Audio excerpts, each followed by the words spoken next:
द्रुतजलधिपार्गेभ्यः स्वपरमतिविभावना पटुमतेभ्यः सुचरिततपोनिधिभ्यो नमो गुरुभ्यो गुणगुरुभ्यः छत्तीसगुणसमग्रे पंचविहाचारकरणसन्दर्शे शिष्यानुग कुशले धम्माये सदा वन्दे गुरुभद्रसंयुक्तरत संसार सायं घोरं छिन्नन्ति अट्टकम्मं जन्मन्मरणं न पावन्ति ये नित्यमृतमन्त्रो निर्तात्मनाग्निहोत्रातुला षट्कर्माभिरिता साधुक्रिया साधु शीलप्रावरणा गुणप्रहरणा चन्द्रार्कते ज्योतिका मोक्षद्वार कपाट पाटनवटा प्रीणन्तु मां साधु गुरुः पान्तु नो नित्यं ज्ञानदर्शननायका चारित्राणां गम्भीरा मोक्षमार्गोपदेशिका इच्छानुगन्त्यायुक्तिका गो तस्सालोचु सम्मनान सम्मदं सत्समयुक्तानं पंचविहाचाराणं आर्याणं आयाराधे सुदनानं देशानं उच्चायानं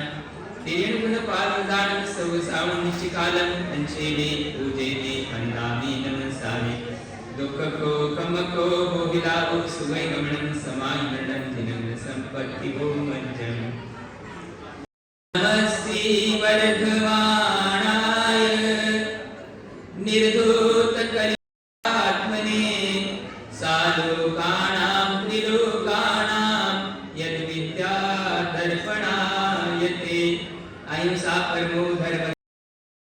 आकस्मरणीय परम पूज्य गुरुराचार्य सागर जी महाराज की सब लोगों के पास है। मंगलाचरण सब लोगों को उच्चारण करना चाहिए। सम्यक दर्शन, सम्यक ज्ञान, उसके बाद अब एक सम्यक चारित्र अधिकार प्रारंभ हो चुका है। चारित्र दो प्रकार का कहा गया है, एक सकल चारित्र और विकल चारित्र। सकल चारित्र जो है श्रवणों का होता है और विकल चारित्र जो होता है संयमा संयम जो पंचम गुण स्थान वाले उनका होता है। इसको आपने को ध्यान में रखना है। अब इसी के लिए आगे कथन कर रहे हैं, तत्र विकलमेव तावत् चारित्रं व्याचष्टे का प्रकरण प्रारंभ हो रहा है। यहाँ पर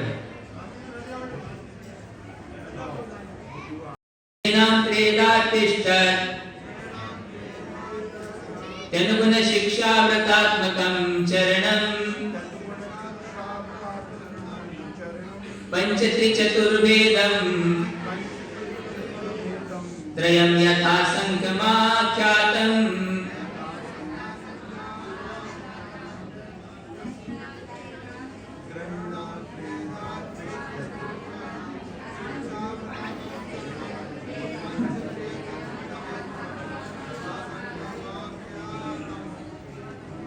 ग्रही जनों का विकल चरित भी त्रिविध बता जिन वर्णे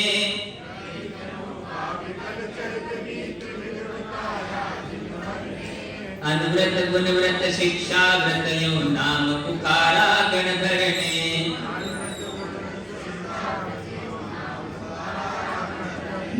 रहा पंचता अनुव्रत भीव गुणव्रत भीव त्रिविध रहा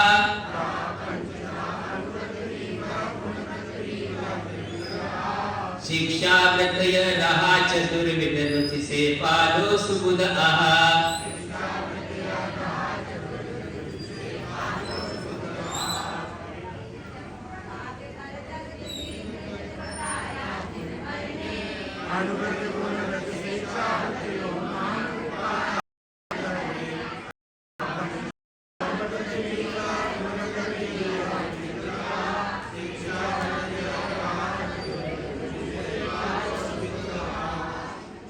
तीन प्रकार का जो चारित्र कहा गया है, मतलब एक विकल चारित्र के लिए, उसी के लिए अपन अभी समझ रहे सकल और विकल चारित्र है। विकल चारित्र की प्राप्ति की भूमिका ये जो आपके बालक बालिका बैठे पाठशाला पहले भी चलती थी, अभी भी चल रही है। आज रविवार का दिन है, उस कारण से उन पाठशाला के विद्यार्थियों के लिए पूजन वगैरह होती है। पाठशाला क्या चीजें पहले भी चलती थी, आज ही चल रहा है ऐसा नहीं। हम लोग भी पाठशाला में पढ़े हुए हैं, क्योंकि गुरु महाराज जी ने कहा था, जब उनके सानिध्य में हम लोग थे, सुन रहे ना बच्चे पाठशाला वाले, वो भाषा में, अब आचार्य महाराज उनकी जो है मातृभाषा कन्नड़ है, मूर वर्ष तो बुद्धि नूर वर्ष बढ़िए। अब क्या समझा किसी ने? 3 वर्ष की बुद्धि 100 साल तक काम करती है। मतलब पाठशाला के बच्चों के लिए बाल्य मन जो रहता है, अनुकरण प्रिय रहता है, उनके लिए जो अपन शिक्षा देते हैं तो बहुत जल्दी बच्चे ग्रहण कर जाते हैं। क्योंकि ये बात केवल वहां पाठशाला में ही नहीं, हर क्रिया में, आहार के समय भी जो देने योग्य है बालक बालिकाएं, नवदा भक्ति पूरी जल्दी सीखेंगे। और 55-60 साल वालों को भी शुद्धि तक बोलनी नहीं आती, बाकी नवदा भक्ति करना तो बहुत दूर की बात। ये इसका परिणाम क्यों है? क्योंकि अपन किसी भी कार्य को रुचि से नहीं करते। देव शास्त्र गुरु को नमस्कार कैसा करना, ये भी एक अपने आप से सब पाठशाला में सिखाया जाता है कि भाई भगवान को, देव शास्त्र गुरु को नमस्कार करते समय नीचे बैठ करके पंचांग से नमस्कार करना चाहिए। अब धीरे धीरे ये लौकिकता के साथ यही पद्धति आ गई, हो गया, हो रहा है। तो ये बच्चे जल्दी सीखते हैं। पाठशाला का संस्कार कोई भी कार्य के लिए लौकिक पढ़ाई करते हैं, ऐसे ये भी, क्योंकि ये पढ़ाई उसके जीवन के लिए काम। बड़े बड़े वहां पर कारखाने लग रहे सारे संसार में अनेक चीजों के निर्माण के लिए, लेकिन व्यक्ति के जीवन का उत्थान करने की शिक्षा तो केवल पाठशाला में मिल सकती है। और एक सुसंस्कारित विद्यार्थियों को तैयार करने का ये कारखाना है, अन्यत्र कहीं भी उपलब्ध नहीं होगा। इसीलिए ये पाठशाला के माध्यम से, ये जो विकल चारित्र की बात चल रही ना, विकल चारित्र की भूमिका ये पूरी नींव है ये पाठशाला। पाठशाला में बच्चों को संस्कार मिलेंगे तो कम से कम यथार्थ श्रद्धान करके वो अनुव्रत को, गुणव्रत को, शिक्षाव्रत को ग्रहण करेगा, और फिर ये शिक्षा के माध्यम से वो महाव्रत की ओर बढ़ेगा। परिवार वालों का एक कहता है, महाराज जी बच्चों के पास समय नहीं, ये मान्यता पहले उनके माता पिता को सुधारना चाहिए। पाठशाला पढ़ाने वाले कहीं उपलब्ध होते तो वहां बच्चे नहीं मिलते, बच्चे आते तो पढ़ाने वाले नहीं है, लेकिन यहाँ दोनों व्यवस्था व्यवस्थित हो रही है। उसी में से समय निकाल करके आपको भेजना चाहिए। कर्तव्य माता पिता का है, पाठशाला को बच्चों को भेजना। आप स्वयं भेजेंगे, पाठशाला में बच्चे पढ़ेंगे, आप अपने भगवान की पूजा करवाता, दूसरा स्वादा आप लोग करो, ये कार्य होना चाहिए। शहर में दूर दूर परिवार रहते हैं तो रास्ते में आने जाने में वाहनों की यातायात बहुत रहती है, ये भी विवेक रखना चाहिए, क्योंकि बच्चों को आने में शाम के समय सुविधा हो, इसका ध्यान माता पिताओं को रखना चाहिए। उसके माध्यम से स्वयं उनको लेके आए, नहीं तो या फिर जो भी आप जैसी व्यवस्था है, लेकिन व्यवस्थित व्यवस्था करके ये कार्य सुचारू रूप से चले। और ये जहाँ पर भी पाठशाला की शिक्षा अत्यावश्यक है, ये बंद नहीं होना चाहिए, उसके माध्यम से बच्चे संस्कारित होंगे।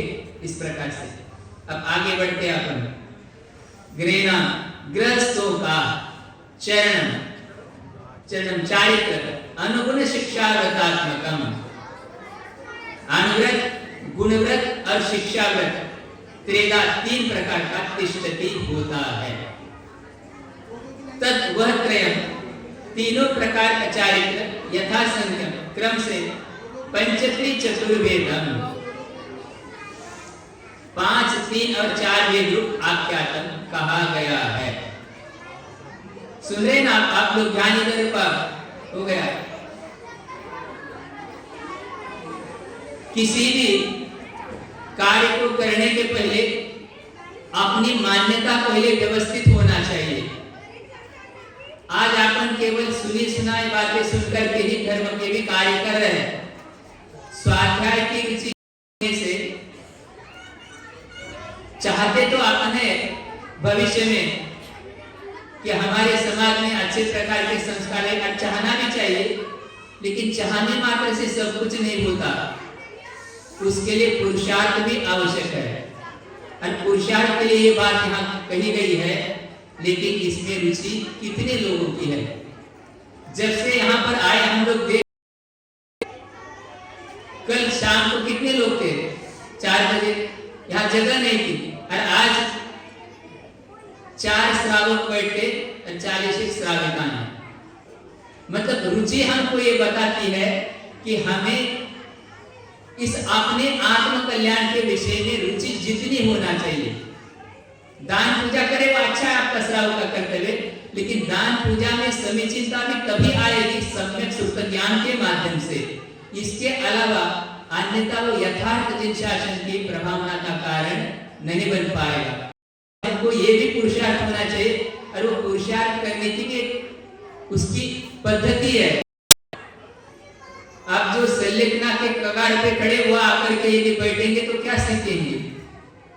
वो तो कर ही रहे पहले से, जैसे प्रतिभाधारी। लेकिन नए पीढ़ी को आप इसको लाना चाहते तो यहाँ पर वो सुनने योग्य समझने योग्य, लेकिन उनको उसमें रुचि, क्योंकि वो तो सो रहे अभी घरों में, सो रहे कि नहीं सो रहे, और सोने वालों को जगाना संभव नहीं है। इसलिए अपन जो है ये मोह निद्रा है। इसका कारण क्या? मोह ही इसके पीछे काम कर रहा है, और मोह जाए देना सम्यक ज्ञान होगा नहीं। बहुत कठिन है ये सारी चीजें। कोई बात नहीं है, जितने लोग आ गए उन्हीं के लिए। मध्याह्न में जितने लोग आ गए व्यवस्थित रूप से, हाँ देखो ये ऐसा ही होना है। अंतराय कर्म पहले भी एक बार जब हमारा जिस दिन था उसी दिन बिजली नहीं थी, आज भी यही हो रहा। अब कैसे सुनाई देगा? आप देख लो, व्यवस्था आपकी ऐसी है।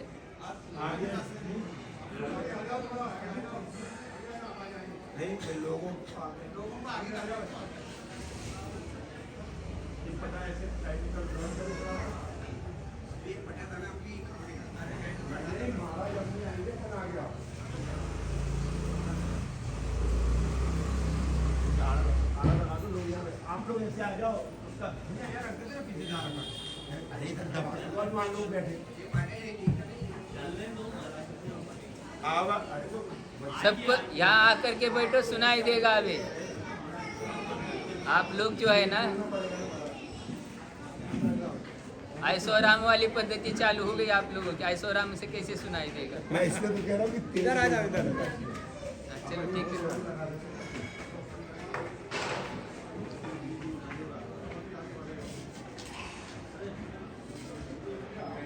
हाँ श्रावक लोग है, आगे बैठो। श्राविका सब जितने हैं पीछे आ करके, जहाँ जिसके लिए। हाँ अरे 4 श्रावक हैं, यहीं आ जाओ ऊपर। नहीं ठीक है, वहाँ जगह है, कोई दिक्कत नहीं। यहाँ बैठो ना, यहाँ ऊपर तो नहीं बैठो। नहीं इधर आ जाओ, नीचे यहाँ बैठो। ग्रंथ लेके बैठ जाओ, सुना जी।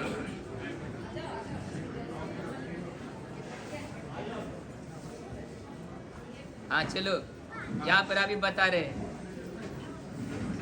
ग्रहीणाम संस्कृति का। ग्रहीणाम संबंधित यत विकलम चरणम तत् त्रेधा त्रिप्रकारम।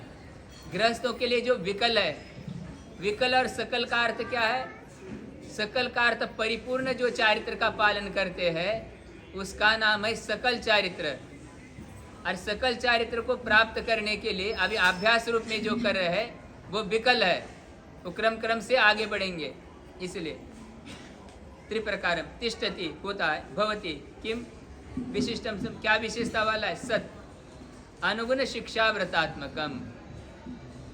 5 अनुव्रत, 3 गुणव्रत और 4 शिक्षा व्रत। इस प्रकार से ये 3 प्रकार का है। अनुव्रत रूपम, गुणव्रत रूपम, शिक्षाव्रत रूपम, सत त्रयमेव तत्प्रत्येकम यथासंख्यम। ये जो है यथासंख्या से 5 अनुव्रत, 3 गुणव्रत और 4 शिक्षाव्रत। पंचेत्री चतुर्वेदम आख्यातम प्रतिपादितम, इस प्रकार का ये भगवान ने कहा है। तथा ही अनुव्रतम पंचभेदम, गुणव्रतम त्रिभेदम, शिक्षाव्रतम चतुर्वेदम। इस प्रकार से 5, 3, 4 वेद रूप ये यहाँ पर कहा गया है जिनेंद्र भगवान के द्वारा। हाँ आप एक जन आप लोग पढ़ो हिंदी तो लोगों को सुनाई देगा अच्छे से। आवाज़ जिसकी अच्छी है पढ़ने की व्यवस्थित। हाँ इसका विशेष अभी नीचे हिंदी। हाँ गृहस्थों का जो विकल चारित्र है वह अनुव्रत, गुणव्रत और शिक्षाव्रत रूप होता हुआ 3 प्रकार का है और उन तीनों में प्रत्येक क्रम से 5, 3 और 4 भेदों से युक्त कहा गया है।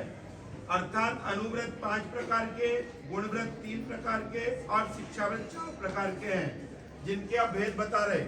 अनुव्रत के 5 भेद: अहिंसानुव्रत, सत्यानुव्रत, अचौर्यानुव्रत, ब्रह्मचर्यानुव्रत और परिग्रह परमाणुव्रत। यह 5 प्रकार के अनुव्रत कहे गए हैं और 3 प्रकार के गुणव्रत हैं: दिग्व्रत, देशव्रत और अनर्थ दंड। मतलब इसमें एक ये अलग ऐसा क्यों कर दिया? देशव्रत उसमें ले लिया, नीचे नीचे, ठीक है ना।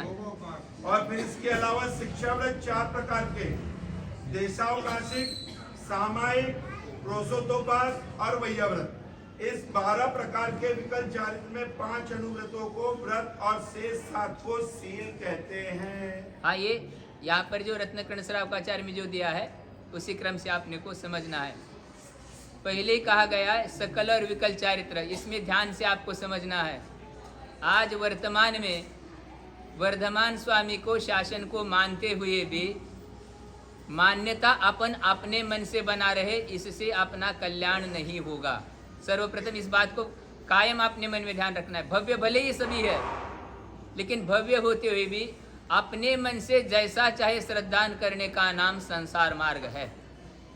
और यहाँ जो पूर्वाचार्यों ने लिखा, कहा, वैसा ही देवशास्त्र गुरु का स्वरूप समझना, वैसे ही उन्हें जो 7 तत्व, 6 द्रव्य, पंचास्तिकाय कहता, वैसा श्रद्धान करना और उसके अनुसार महाव्रत लेकर के चलना, ये मोक्ष मार्ग है।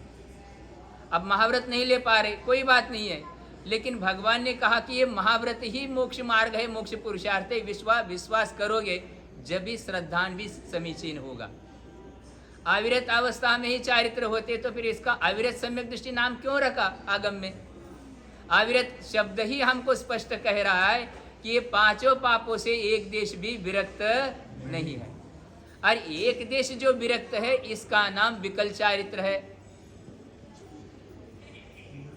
बात रह जाती उपचार महाव्रत की, लेकिन उपचार का अर्थ वो वास्तविक नहीं है।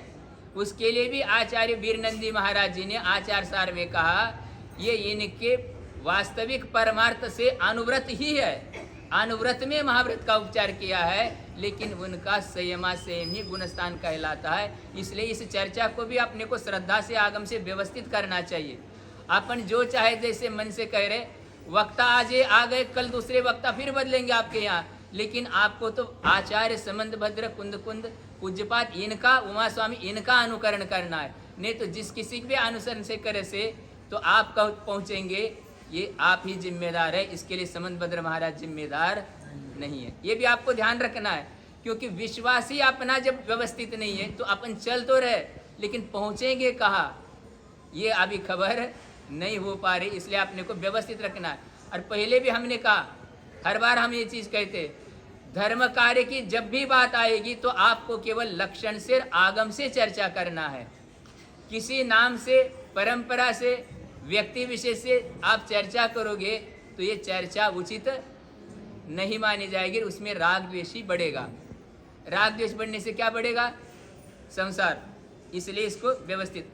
अब पहले अनुव्रत के लिए वहाँ पर अभी बता रहे कैसा इसका स्वरूप है 5 के लिए। तत्र अनुव्रतस्य तावत् पंचभेदान प्रतिपादयन आह। सर्वप्रथम ये 5 भेदों का प्रतिपादन कर रहे अनुव्रतों का। प्राणातिपात वितत व्याहारास्तेय काम मूर्छाभ्य स्थूलेभ्य पापेभ्यो व्यपुरमन मनोव्रतम भवति।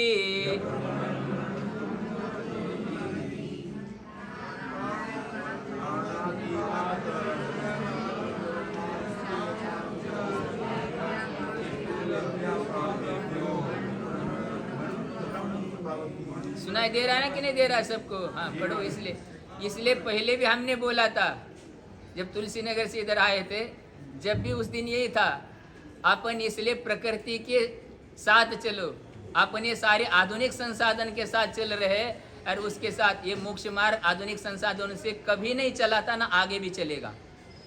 प्राकृतिक जीवन में चलो आप, जितने आप सुनना चाहते उनको सबको सुनाई देगा। भाई इतनी शक्ति तो अपन लगा दो अभी। पर आप लोग जब वाद विवाद करते ना तो पूरा इतवारी से कहाँ सुनाई दिया, झंडा चौक तक। तो हम कम से कम धर्म के लिए, अच्छे काम के लिए तो हम भी तो थोड़े जोर से बोल सकते, तो कोई भाषा समिति में दोष नहीं आएगा, क्योंकि अब व्यवस्था जैसी है अवस्था वैसी करनी पड़ेगी। देखो आप ये बहुत अच्छा, सब लोग पढ़ो। देखो आचार्य महाराज जी ने रैन मंजूषा अनुवाद भी देखो, गुरु महाराज जी ने कैसा किया, देखो भाई अच्छा है। कैसा होता ही है, गुरु महाराज का नाम आके सिरपुर से यहाँ तक करंट आ गई। प्राण नाशिनी हिंसा का और अनुचित असत्य भाषण का,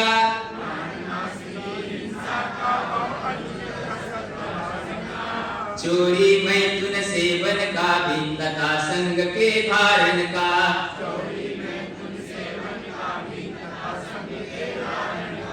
पूर्ण नहीं पर स्थूल रूप से पापों का जो त्याग रहा,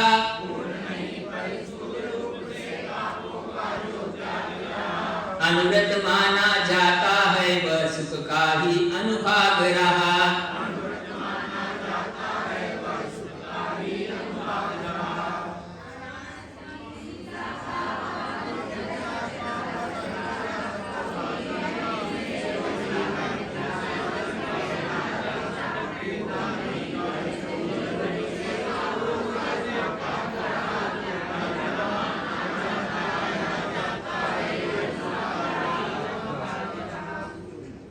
यहाँ पर अब ये बात कही जा रही है, प्राणातिपात विगत व्याहारा से काम मूर्छाभ्य हिंसा। आप सोचिए, हिंसा को कोई भी सम्यक दृष्टि कदापि भी धर्म नहीं मानता, ऐसा उसका अटल विश्वास है। लेकिन अविरत सम्यक दृष्टि हिंसा का एक देश भी संकल्प पूर्वक त्याग नहीं करता।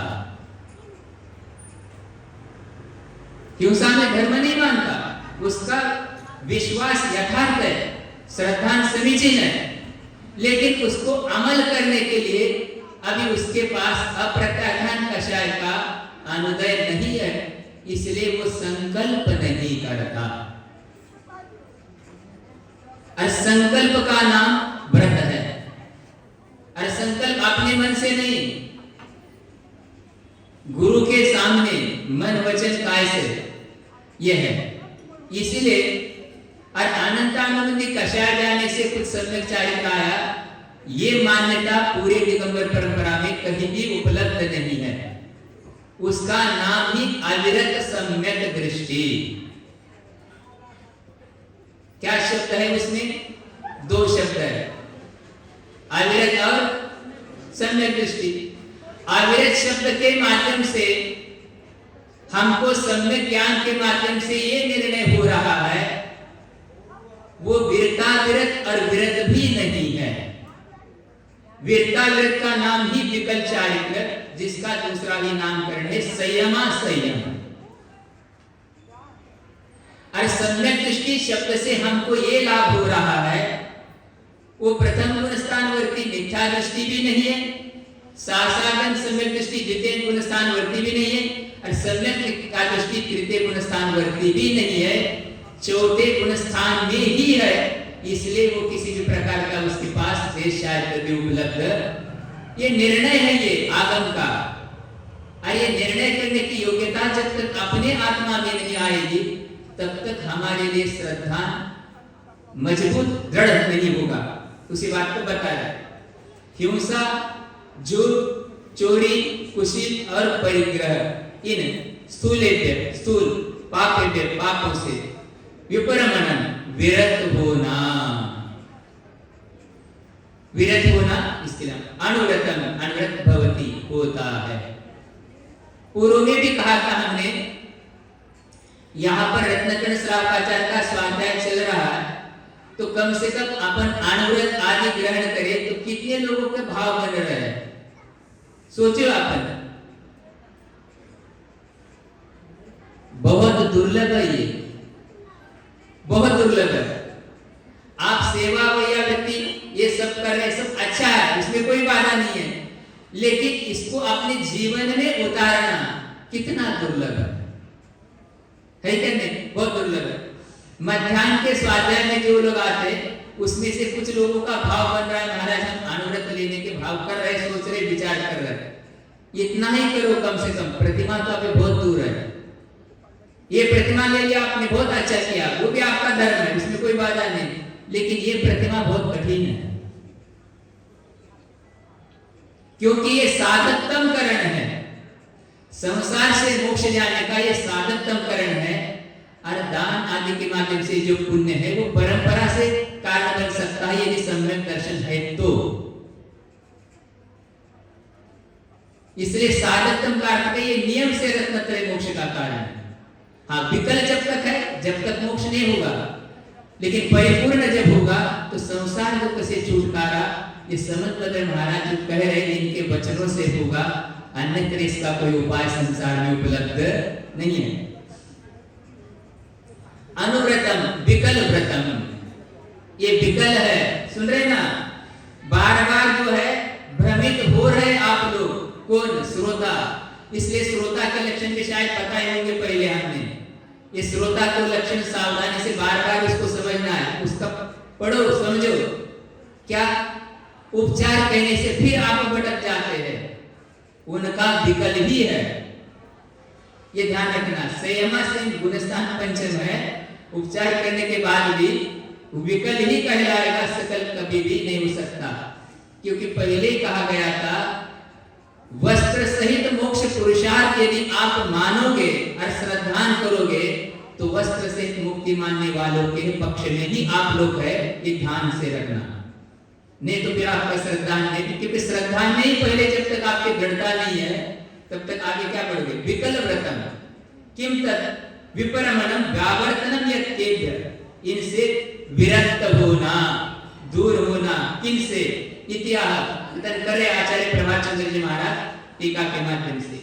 प्राण इत्यादि प्राणानाम इंद्रियादीनाम अतिपातस्य अतिपतनम वियोगकरणम विनाश। जो ये प्राणों को धारण करने वाले प्राणी है, इनके प्राण को पीड़ा पहुंचाना, नष्ट करना, कष्ट देना। कष्ट देने की कैसी पद्धति? मन से भी है, वचन से भी है, काय से भी है, तीनों से विरक्त होना। इससे विनाशनम वितत व्याहारस्य, वितत का अर्थ होता है क्या? अलिख, झूठ, विततो असत्य, सच असो व्याहारस्य शब्द। व्याहार शब्द जो है, वितत जो है असत्य के लिए प्रयुक्त किया। आचार्य ने शास्त्र में कहा मिथ्या दृष्टि कौन है? असत्य में, झूठ में जिसकी श्रद्धा है वो मिथ्या दृष्टि है।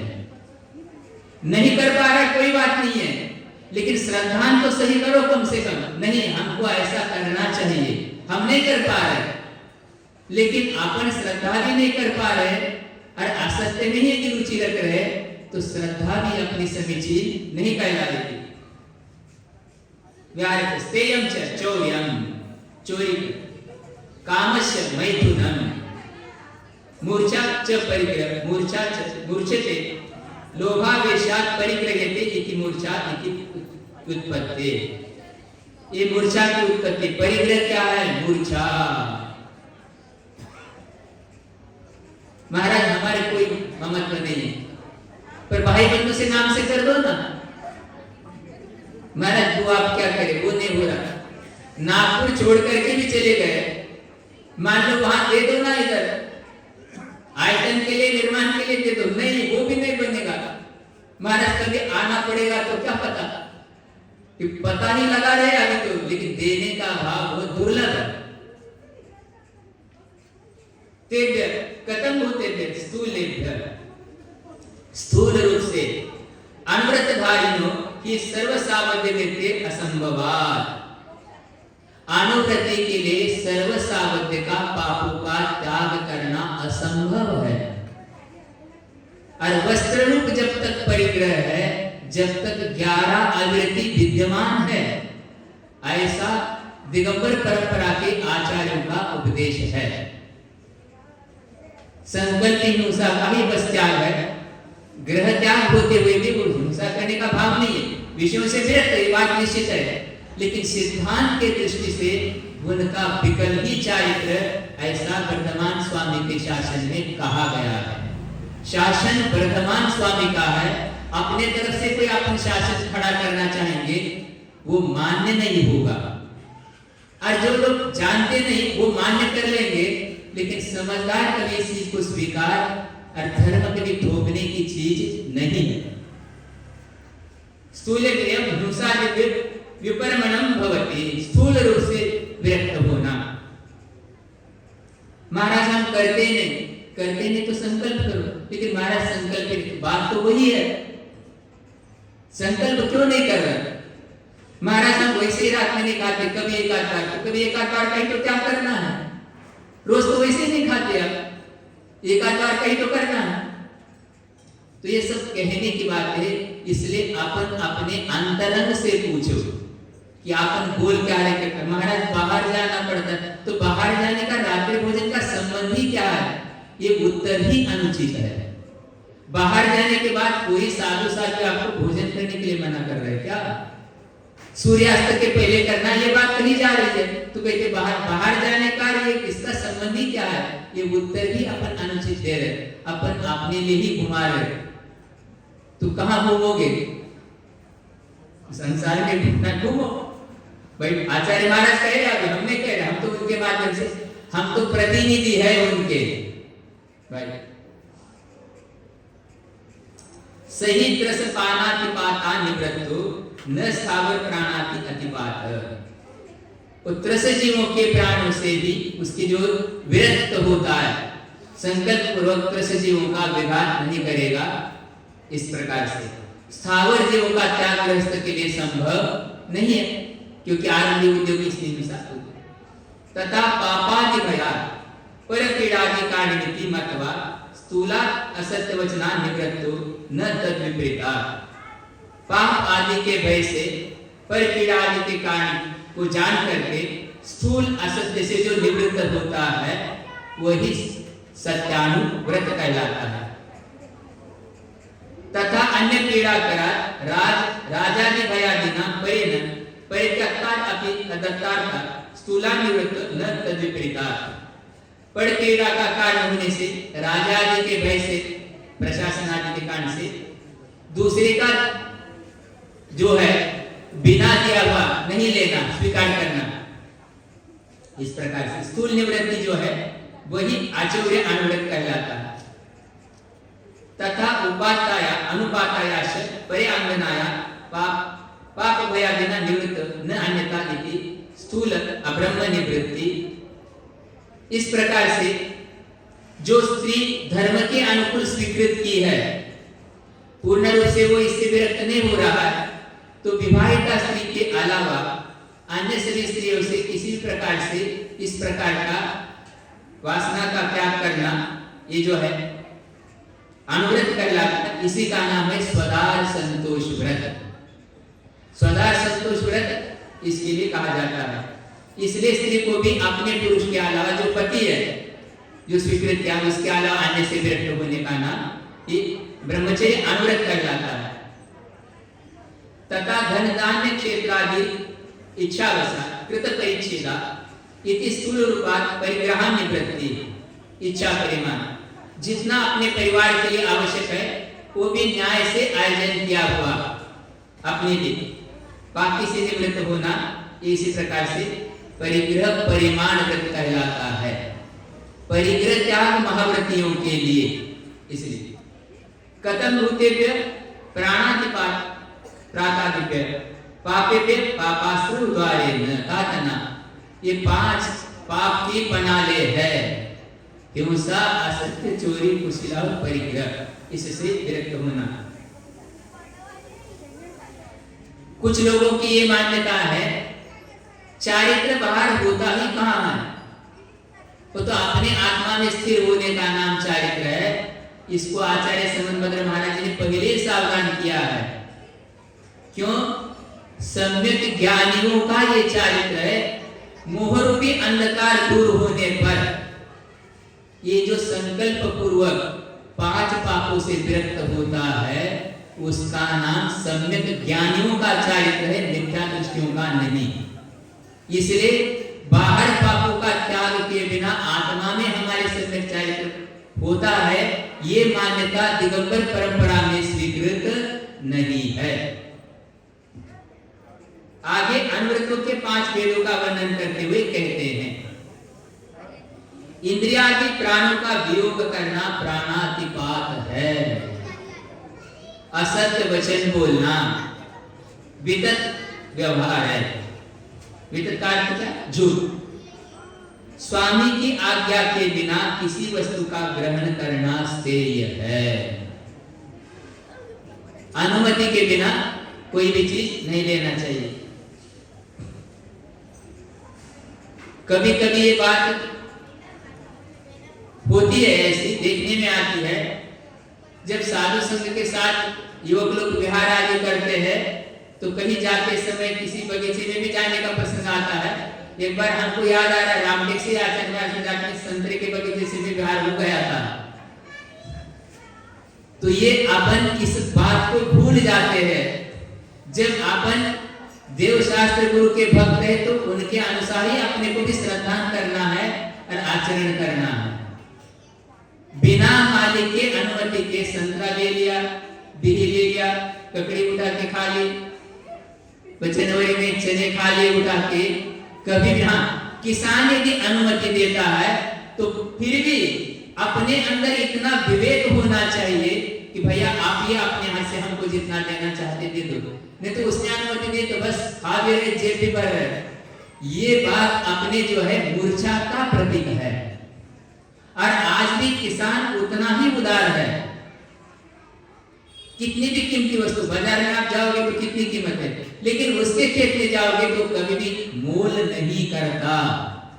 ये उदार आज किसान के आज भी कोई उदार नहीं हो सकता इतना, लेकिन बस उतना खाने के लिए उतना दिया, बस चलो ठीक है, थोड़ा सा अपने भी पेट भरने के लिए थोड़ी गए अपन उसके खेत में, ये भी अपने के लिए आचौर्य व्रत है। ये महाराज हमारा तो अनुव्रत है ही नहीं, अनुव्रत नहीं है तो भी उसकी श्रद्धा क्या बनेगी आपके प्रति। देखो ये गुरु महाराज के भक्त है, लेकिन इतना विवेक भी उनके पास है, वो अंदर बोलेगा नहीं और उससे प्रभावना होगी क्या प्रभावना, तो अपन क्या कर रहे हैं।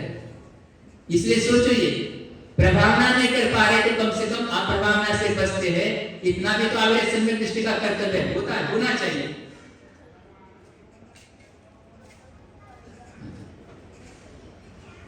वस्तु का ग्रहण करते मैथुन करना काम है। मिथुन का अर्थ जोड़ा जो है स्त्री पुरुष, इस प्रकार से।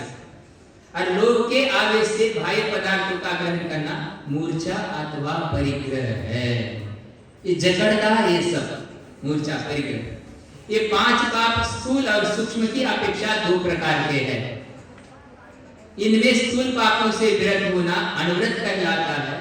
अनुव्रतधारी जीवों के सूक्ष्म पापों का त्याग असंभव रहता है, इसलिए स्थूल हिंसा आदि के त्याग को ही अनुव्रत कहते हैं। क्योंकि वो ग्रस्त है, इस अपेक्षा से उसके लिए स्थूल पापों का ही त्याग हो सकता है, सूक्ष्म पापों का नहीं। जैसे अहिंसानुव्रतधारी पुरुष त्रस हिंसा से तो निवृत्त होता है, परंतु स्थावर हिंसा नहीं होता, क्योंकि उसका जीवन इसके बिना नहीं चल सकता। लेकिन इसको अपने को ध्यान रखना है। सुन रहे क्या? बार बार मैं इसलिए कहना चाह रहा हूं कि अपन श्रद्धा में जल्दी विचलित होते हैं। लोग कह देते महाराज ये तो गृहस्थ के लिए छूट दिया, गृहस्थ के लिए छूट नहीं दिया, वो अंदर से ये श्रद्धान कर रहा है कि मेरी मजबूरी है, मैं ये परिवार बसा चुका हूं, अब इसका जो उत्तरदायित्व तो मेरे ऊपर है, इसलिए मैं इसका त्याग नहीं कर पा रहा हूं, मेरे लिए छूट है, ऐसा श्रद्धान कदापि भी नहीं करेगा। मैं छोड़, मेरी भूमिका में वो छूट नहीं सकता, लेकिन मुझे छोड़ना है। श्रद्धान करेगा जब भी वो अनुव्रत का माना जाएगा, नहीं तो मेरे लिए छूट दी, छूट नहीं दी, हमने रखी है। भगवान ने नहीं कहा कि तुम ऐसा ही करो, वो अपनी मजबूरी है, क्योंकि आगे बढ़ना है, लेकिन इसके बिना उसका जीवन निर्वाह नहीं हो सकता। लेकिन वो छोड़ना चाहता है, इसलिए तो धीरे धीरे क्रम से बढ़ना चाहता है, तो अनुव्रत को ग्रहण किया। सत्यानुरत का धारी पुरुष पापानि के भय से पर पीड़ाकारी स्थूल असत्य वचन से निवृत्त होता है। पर पीड़ा, ऐसा सत्य भी नहीं बोलना किसी की आजीविका नष्ट हो जाए, किसी को कारावास हो जाए, बिल्कुल वो पीड़ित हो जाए, ऐसा सत्य भी उसके लिए मना किया गया है। यद्यपि लोग सूक्ष्म असत्य वचन से नहीं। आचार्य अनुरत का धारी पुरुष राजा के भय से दूसरे के द्वारा स्थूल आदत वस्तु के ग्रहण से निवृत्त होता है, सूक्ष्म से नहीं। ये बात भी कही गई है। कई बार कुछ लोग मान लो कुछ चीज मिल गई, महाराज हम तो डाल देते उसमें, दूसरे का उठा करके डालने के लिए कहाँ डाल दे, समझ गए ना किसमें? हाँ, उसमें नहीं उठाना नहीं। हाँ, इतना कर सकते, यदि आप यहाँ सभा में बैठे, आपको यदि व्यवस्थित जानकारी है ये चीज इनकी है तो उठा के उनको दे सकते हैं। ये चीज है, इसमें जो आपका भाव जो है, सारी चीजें क्रिया से भी संबंध नहीं रखती, अभिप्राय से भी संबंध रखा जाता है। आपका उठाने का अभिप्राय उसको पहुंचाने का है, तो आपको ये आचार्य अनुरत में कोई दोष नहीं लगेगा। लेकिन मालूम नहीं है तो आप बिल्कुल हाथ न लगाइए, पड़ी रहने दो, कोई विकल्प नहीं इसमें।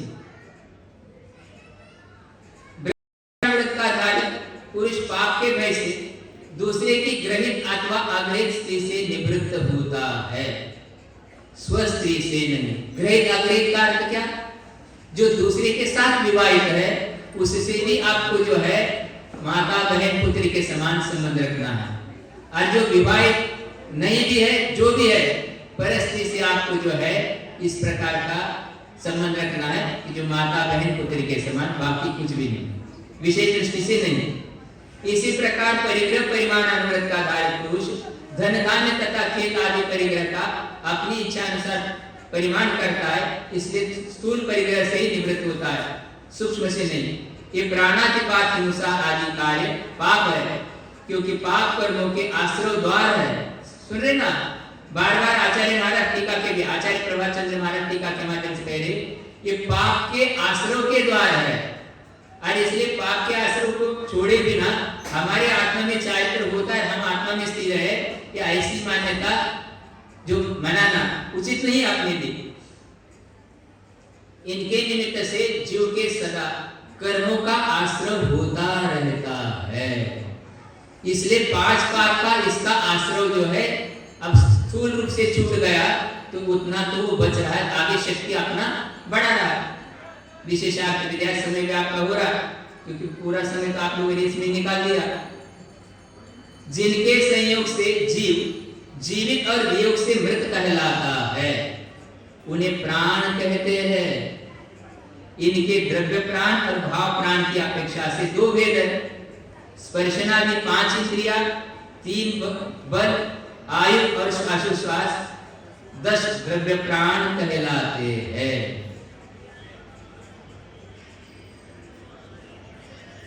और ज्ञान दर्शनादि गुण भाव प्राण कहलाते हैं। आयु कौन सा? भाव प्राण है क्या द्रव्य प्राण? आयु जो है द्रव्य प्राण ही है, क्योंकि आयु भी एक कर्म है।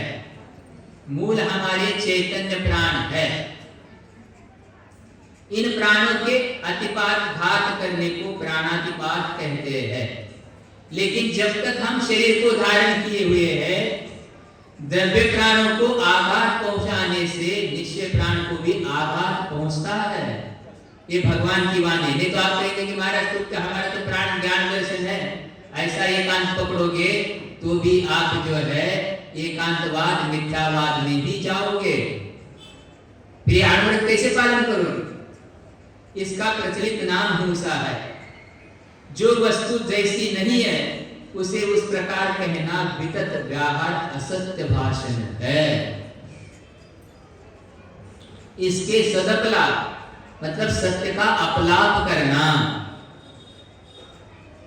असत उद्भावन, असत्य का जो है कथन करना, उद्भावन करना, अन्य रूपा विधान, जो वस्तु जैसी है अन्य प्रकार से कहना, तथा गर्भित वचन के भेद से गर्भित का अर्थ बिल्कुल सज्जन पुरुष ऐसे वचनों को इष्ट नहीं मानते, या द्वा प्रलाप करना, या अच्छा नहीं माना, ये गर्भित वचन कहलाते। मतलब श्रोता को ग्रहण करने योग्य नहीं है वो। आदत वस्तु का ग्रहण श्रेय है।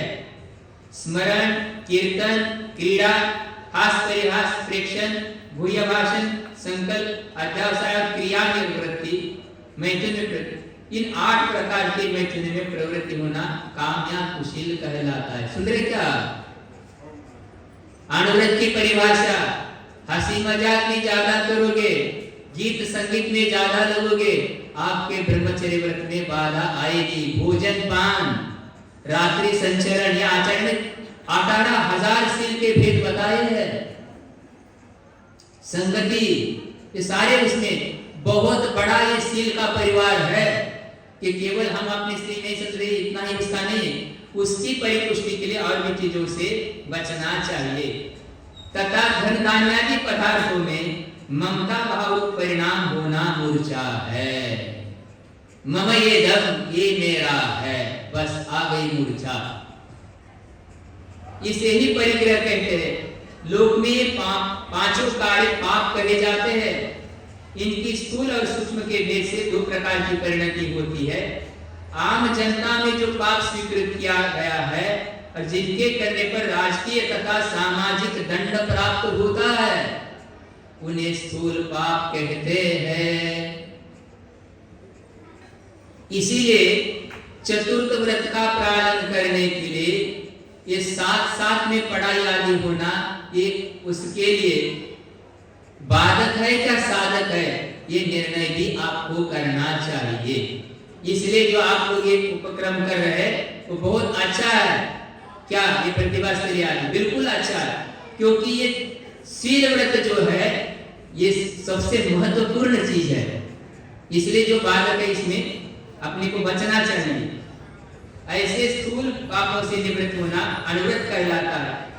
गृहस्थ उक्त पापों का किस प्रकार त्याग कर सकता है, इसे संस्कृतिकार ने स्पष्ट ही किया है। अब इस प्रकार से अब अनुसार व्रत का स्वरूप का कथन प्रारंभ हो जाता है। समय आपका हो रहा है। अब वो कल उस क्रम आएगा, कल भी उसका क्रम नहीं आ पाएगा। क्यों? कल आप जो है आचार्य श्यामसागर महाराज का समाधि दिवस है, तो ये तो उसका परसों आएगा, फिर उसके बाद तो 10 लक्षण पर्व आएगा, तो ये कब आपका श्रावकाचार पूर्ण होगा आप ही जानेंगे। कोई कह रहे कि महाराज जी मध्याह्न के स्वाध्याय में महाराज जी आज तक इस नागपुर में रत्नखंड श्रावकाचार्य कभी पूर्ण नहीं हुआ। तो हमने कहा ठीक है, अच्छी बात है। अभी मध्याह्न में तो हम 131 कार्य तक पहुंच गए। 3 दिन में हमारा तो रत्नखंड श्रावकाचार्य मानव धर्म के माध्यम से चल रहा है। जिन लोगों ने लाभ लिया तो ठीक है। अनवरत आदि हमने कहा अपने जीवन की सार्थकता यही है, महाराज वो ये कर रहा, ये मोक्ष मार्ग नहीं। अपना कल्याण करना अपने अधीन है। संसार में कहां तक नाना जीव नाना कर्म है, इसलिए इसको समझ करके अपन कल्याण के मार्ग पे बढ़े। अतः पौराणिक स्वाध्याय निष्ठापन क्रिया पूर्वाचरण क्रमेण सकल कर्मचार्थम भाव से शुद्ध भक्ति का विषय है।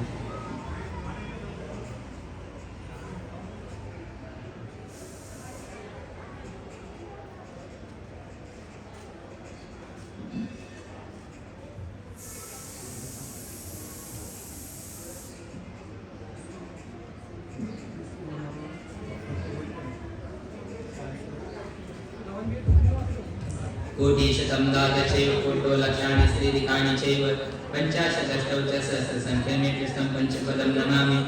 अर्हन्तभाष्ये गणहरदेवी गन्धिनि सम्मं प्रणमामि भक्ति तो सुदनानन्ददि विशेषा इच्छामि भक्ति सुतवत्ति काउजको तस्सादुचु अंगोंग पैन्य पावड़ परिणु सुत पड़मानुग को गैचुलिया चैव सस्तत्रै गुणकाहिनी चकालं पंचेमि पूजेमि वन्दामि नमस्सामि दुःखको मको गोहिलाभो सुवैगमनं समागमनं जीवन संपत्ति भूमज्जन।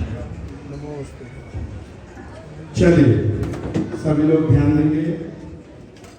आज की